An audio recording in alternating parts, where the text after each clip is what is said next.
Amma fi halil wafa, adapun dalam keadaan sudah wafat, fal wahhabiyun yamna'unahu, orang-orang Wahabi yang suka menolaknya itu.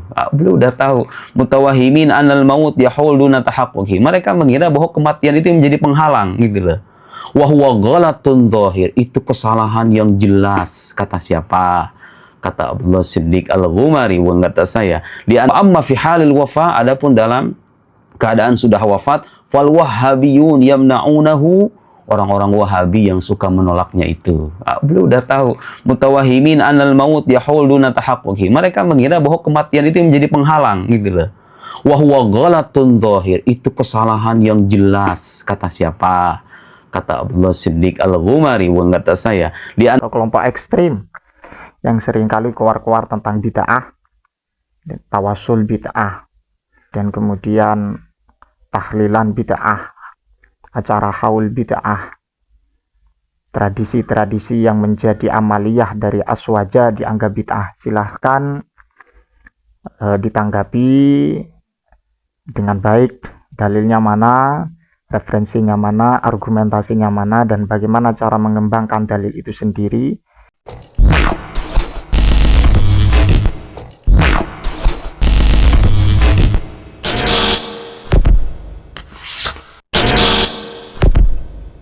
Assalamualaikum warahmatullahi wabarakatuh. Alhamdulillah, wassalatu wassalamu ala rasulillah wa ala alihi wa sahbihi wa man walah, amma ba'du.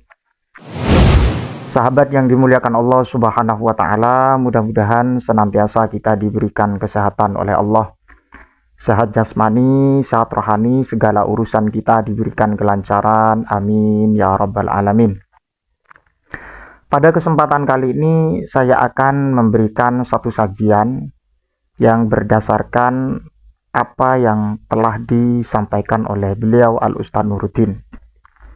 Apa yang disampaikan oleh beliau Al-Ustadz Nuruddin, pastinya beliau menjelaskan sesuatu yang menjadi perbedaan sekaligus persoalan antara aswaja dan juga Wahabi. Apa yang disampaikan oleh beliau pasti ada dalil, pasti ada referensi sesuai dengan kapasitas kemampuan beliau, yang tentunya referensi tersebut lewat kajian-kajian kitab. Apa yang disampaikan beliau oleh Ustadz Nuruddin pastinya harus ditanggapi dengan baik. Kalau menanggapi harus dengan referensi, dengan dalil, sesuai dengan harapan para ulama yang menjelaskan dalil itu sendiri. Lebih singkatnya kita simak, dan ini juga perlu diperhatikan bagi kelompok Wahabi agar pembahasan tidak hanya memakai ungkapan saja atau statement atau narasi, tapi harus mempunyai referensi dan juga dalil baik dari hadis, Al-Quran, dan kemudian maqalatul ulama. Kita simak apa yang disampaikan beliau, ini sangat penting dan harus didengar oleh kelompok Wahabi. Mari kita simak bersama.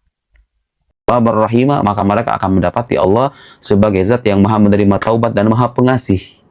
Orang tidak mengatakan bahwa orang yang bertawassul kepada Nabi itu musyrik. Justru dengan Anda bertawassul kepada Nabi, maka harapan Anda itu besar kemungkinan akan dikabulkan. Allah menerima pertaubatan Anda, Allah menjadi sosok yang pengasih untuk Anda. Apa komentar Al-Ghumari terkait ayat ini? Dengarkan. Fahadhil ayat yang tadi saya sebut itu, wa in kanat nazalat bisababil munafiqin al-mutahakimin ila taghut, sekalipun dia turun dalam konteks orang-orang munafik yang berhukum dengan taghut, artinya sesuatu selain Allah gitu ya. Fahiya ammah, dia itu bersifat umum. Bukan saya ngomong ya.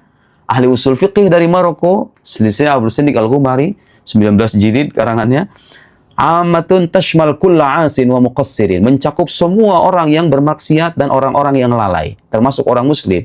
Kalau dia ingin diampuni oleh Allah, Al-Quran lihat bagaimana menggariskan jalan kita datang ke Nabi dalam arti bertawassul kepada Nabi, lalu mohon ampun kepada Allah, Allah insya Allah akan mengampuni. Li'anna dzulma nafsil madhkur fiha yashmal kulla ma'siyah, karena sikap menzalimi diri sendiri yang disebutkan dalam ayat itu mencakup semua jenis maksiat. Thumma innaha tadullu 'alal istishfa' bin Nabi sallallahu alaihi wasallam. Kemudian ayat itu juga menunjukkan kebolehan meminta pertolongan kepada Nabi, meminta syafaat kepada Nabi. Ingat, meminta pertolongan itu artinya kita minta kepada Nabi supaya Nabi itu memintakan ampunan untuk kita. Bukan berarti kita menyembah Nabi ya. Sama kalau sekarang misalnya Anda datang ke seorang kiai, Pak Kiai, tolong doakan saya. Anda datang kepada ibu Anda, ibu tolong doakan. Itu mirip seperti itu. Bukan berarti kita menyembah ibu kan? Bukan berarti kita menyembah kiai kan? Kita minta supaya Nabi itu mendoakan kita, ya, karena Nabi itu punya kedekatan khusus dengan Allah Subhanahu wa taala. Minta syafaat kepada Nabi SAW fi halatai hayatihi wa wafatihi, dalam keadaan hidupnya sekaligus wafatnya. Tuh, lihat, ulama yang paham agama tidak membedakan hidup dengan matinya Nabi. Lianna kullan min fi'lil maji wal istighfar waqa'a fi siyaq syart. Nah, ini yang belajar usul fiqih. Kalau Anda perhatikan ayat tersebut, datang walau annahum idzalamu anfusahum ja'uka fastaghfirullaha wastaghfirullahu rasul, itu memuat syarat ya, walau annahum, seandainya mereka ketika menzalimi mereka masing-masing begitu ya, dan seterusnya. Wal fi'al fi siyaq syart, dan bentuk kata kerja dalam konteks syarat ya dulu alal umum, itu menunjukkan keumuman. Jadi mau orang muslim, mau orang munafik, kalau mereka ingin bertobat, beriman kepada Nabi, Nabi memintakan ampunan untuk mereka, sama saja. Artinya mereka akan diampuni insya Allah. Kalau seandainya orang bermaksiat, menzalimi diri sendiri, bertawassul ke Nabi, kata Al-Quran, apakah musyrik? Tidak. Wal istishfa fi halil haya laisa fi khilaf. Meminta syafaat ketika Nabi hidup tidak ada perselisihan. Orang-orang Salafi sendiri membolehkan itu.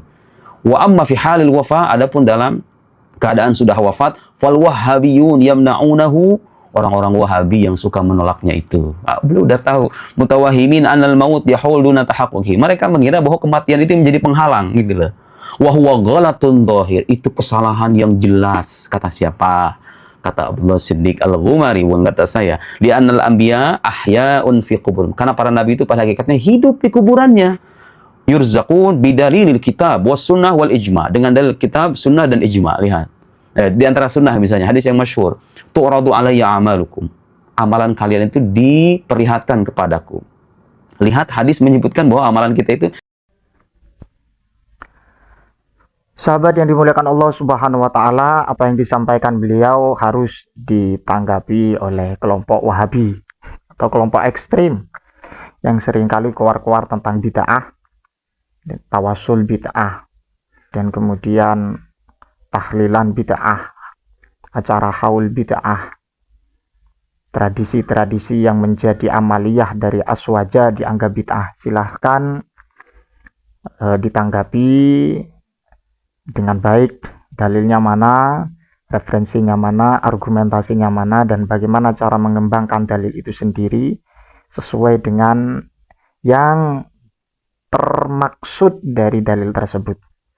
Allahu a'lam bishawab, mudah-mudahan bermanfaat. Ihdinas siratal mustaqim. Wassalamualaikum warahmatullahi wabarakatuh.